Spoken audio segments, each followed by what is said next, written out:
Bienvenidos al documental de microeconomía, el cual elegimos el método que usó Rockefeller para crear su propio imperio de petróleo. Los integrantes son mi persona, María José Robalino, Ronald Aguilar, Joseph Cuenca. Del proceso, buscando debilidades. Vio que se gastaba demasiado contratando firmas de fontanería para las instalaciones de tuberías, así que decidió formar a su propio cuartel de fontaneros, llevando la inversión a menos de la mitad. Los barriles de madera se compraban a $2.5. Probó comprando la madera y haciendo el barril, y encontró que solo gastaba 96 centavos. Entonces fundó su propia fábrica de barriles. Nada lo detenía en su empeño de ahorrar costos. Aparte, tenía un talento único para los negocios. Encontraba grandes sumas de dinero prestada a bajos intereses. Contrataba agentes para que esperaran la competencia dentro y fuera de los Estados Unidos. Imitaba las mejores formas de hacer las cosas. Siempre estaba bien informado y un paso adelante de sus rivales en el negocio. Procuraba reinvertir cada centavo ganado. John fue el responsable de abaratar significativamente el costo de producción del queroseno. Lo llamó la luz del pobre hombre. La expansión del negocio. En 1866 marca el inicio de las operaciones de la segunda refinería en Cleveland, con el apoyo de su hermano William Rockefeller Jr. Para la época, una refinería grande podría establecerse con $50,000. En una jugada, John se quita de encima a su socio Maurice Clark y a sus hermanos. Les compra la participación en la sociedad por $72,000, poco más de $1 millón al precio de hoy. Todo apuntaba al éxito del petróleo y sus derivados. La expansión del ferrocarril este-oeste abre puertas para el negocio. La economía posguerra civil entra en auge. Funda la sociedad Rockefeller y Andrews, y con apoyo de un amigo, Henry M. Flagler, establece una filial para la comercialización de sus productos en Nueva York. 1868. La sociedad, ahora llamada Rockefeller, Andrews y Flagler, se convierte en el complejo refinador más grande de Estados Unidos, con solo 2 instalaciones y compite con otras 29. John se percata de que las barreras de entrada para su negocio eran bajas. Cualquiera con $50,000 podría convertirse en competidor.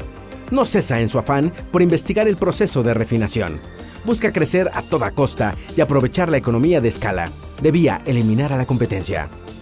Las prácticas grises y oscuras de Rockefeller. 1869. Tras reuniones privadas con los principales dueños de vías de ferrocarril, buscó crear la South Improvement Company. La idea de John era aliar todos los dueños de ferrocarril para manipular costos de fletes. Trataba de fijar subsidios, beneficios mutuos y tratos preferenciales para ser el primer y principal cliente. Su intención, asfixiar a la competencia.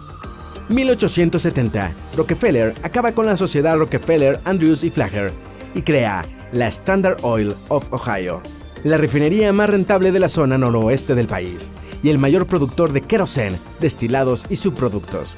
En ese año, y una vez establecido el convenio con los ferrocarriles, se anuncia un estrepitoso aumento en los fletes y se descubre la participación de la Standard Oil en ese boicot. Rockefeller tenía amplio margen de maniobra en los costos, mucho más de lo que la competencia menos eficiente podía tolerar. 1872. La Standard Oil había absorbido 22 competidores en Ohio y Pensilvania, disponiéndose a ir por el segundo complejo refinador en el país, con sede principal en Nueva York, la Charles Pratt Company, liderada por Charles Pratt y Henry H. Rogers. Para entonces ya eran altos rivales y opositores de las prácticas boicot de John. Aunque las prácticas de John eran un tanto funestas, lograban que el común de la población obtuviera queroseno y derivados del petróleo a precios muy bajos. Pratt y Rogers pronto se dan cuenta de que no pueden seguir compitiendo contra la Standard, y en 1874 celebran una reunión privada. Rockefeller sale ganando. Charles Pratt y Henry Rogers se unen a la Standard Oil como socios, y poco después se funda la Standard Oil Incorporated. Henry Rogers se convierte en el segundo al mando de la empresa, y el hijo de Pratt, Charles Pratt Jr., es nombrado secretario de la nueva corporación. Aunque parecía que las tácticas de Rockefeller no eran tan macabras, las persuasivas reuniones con sus rivales consistían en mostrar números de la Standard para que supieran lo que enfrentaban. John proporcionaba un trato único con una excelente oferta. Insinuaba que, de no aceptar, vendería sus derivados por debajo del costo con tal de quebrar al rival y comprar las instalaciones luego vía subasta. El imperio, Standard Oil Trust Inc. Segunda mitad de 1800. Los precios. 1879. La Standard Oil controlaba cerca del 90% del mercado de la refinación en Estados Unidos. Scott no pudo mantenerse en la lucha y vendió sus inversiones petroleras a la Standard. Standard Oil Trust, un monopolio. En 1882, la Standard Oil Trust controlaba más del 90% de la refinería del petróleo en los Estados Unidos. El imperio incluía 9 de cada 10 instalaciones de refinerías en todo el país, 20.000 pozos de crudo, 6.600 kilómetros de oleoductos, 5.000 carros contenedores y más de 100.000 empleados. A través de la integración vertical, la Standard había poseído la mayor parte de la cadena de distribución de sus principales productos. Vamos a hablar sobre el primer caso de monopolio que ha existido en el mundo, que es de la empresa Standard Oil Company, que esta empresa fue fundada por John D. Rockefeller, que fue uno de los hombres más ricos del mundo que ha existido.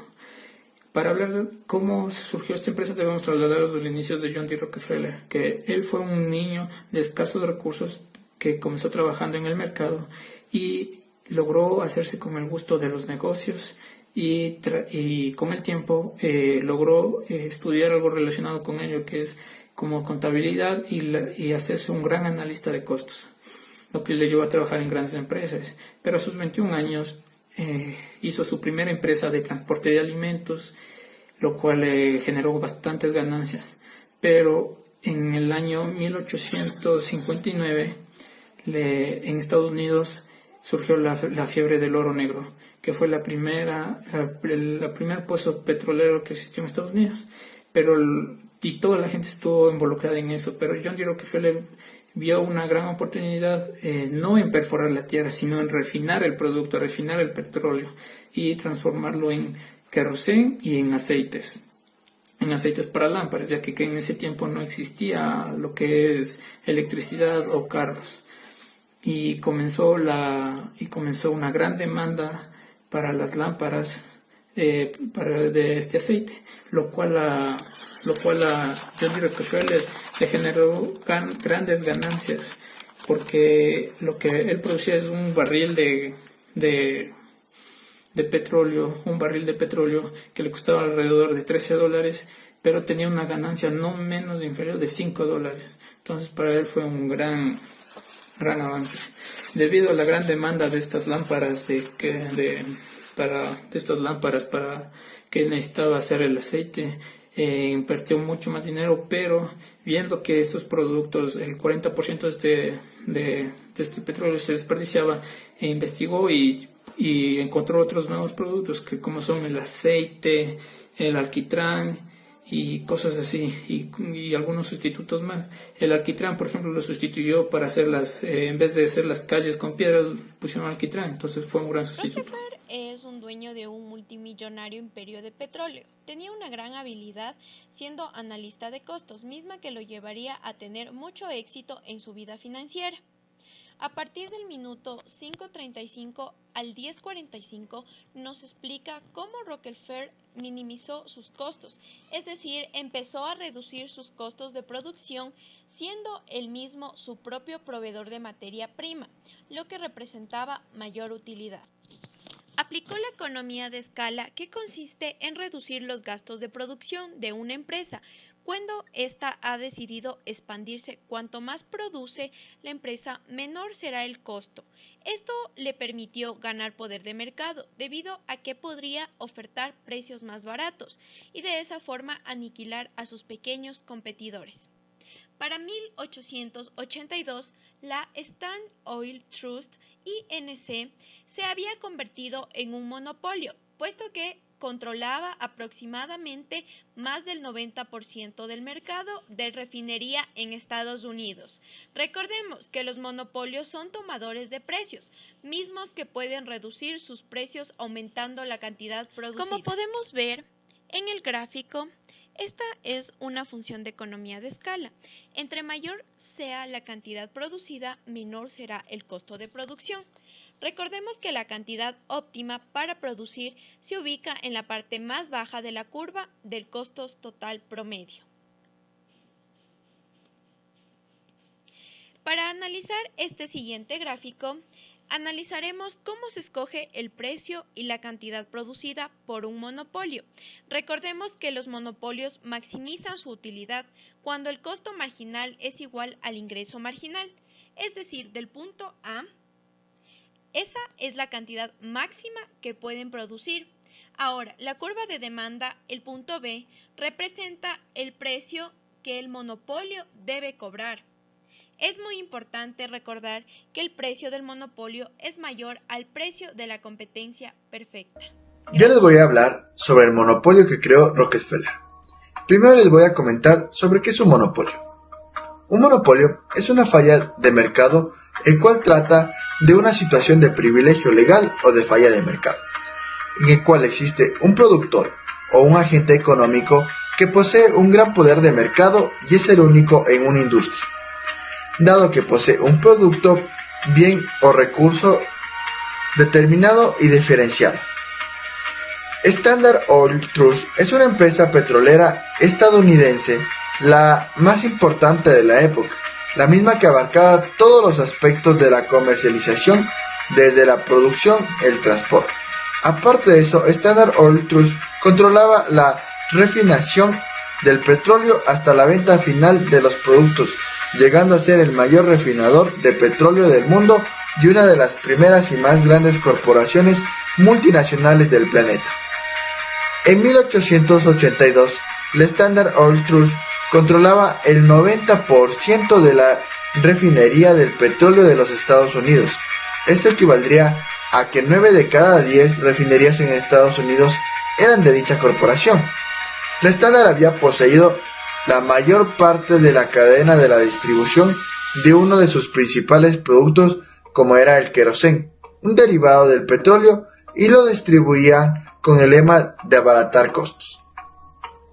La Standard estaba constantemente implementando estrategias legales las cuales le ayuden a eludir ataques, convirtiéndose en una estructura legal sin precedentes donde dicha corporación estaba consolidada por 41 empresas estatales por vía de fideicomisos, siendo la Standard Oil Trust la corporación más grande, poderosa y temida de esa época.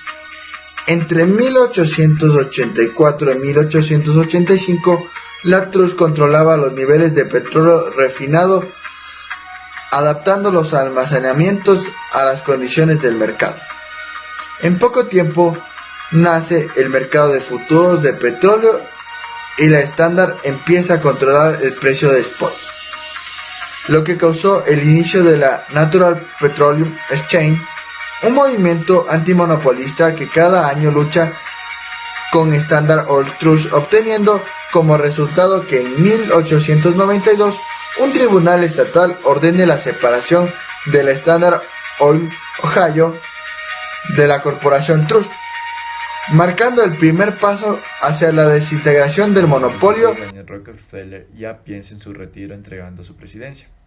En 1902 existe un cruce entre el mercado del acero y el petróleo, otorgando a Rockefeller y su hijo un puesto en la junta directiva de GE Steel. En 1911, la Corte Suprema de Estados Unidos dictó sentencia contra el Standard por políticas de monopolio y violación por la ley Sherman, ordenando la disolución de 34 empresas, lo cual fue beneficiado. En su retiro, Don, con 72 años, mantenía el 25% de las acciones, recibiendo similar porcentaje de acciones de las nuevas empresas, multiplicando sus dividendos. Los patrimonios de las nuevas empresas se multiplicaron. Esto le hizo ganar en 10 años unos $900 millones. Conocido por su filantropía, teniendo una combinación mística de tácticas comerciales, siendo el hombre más rico, y por su capacidad única de reducir sus costos mejorando la productividad.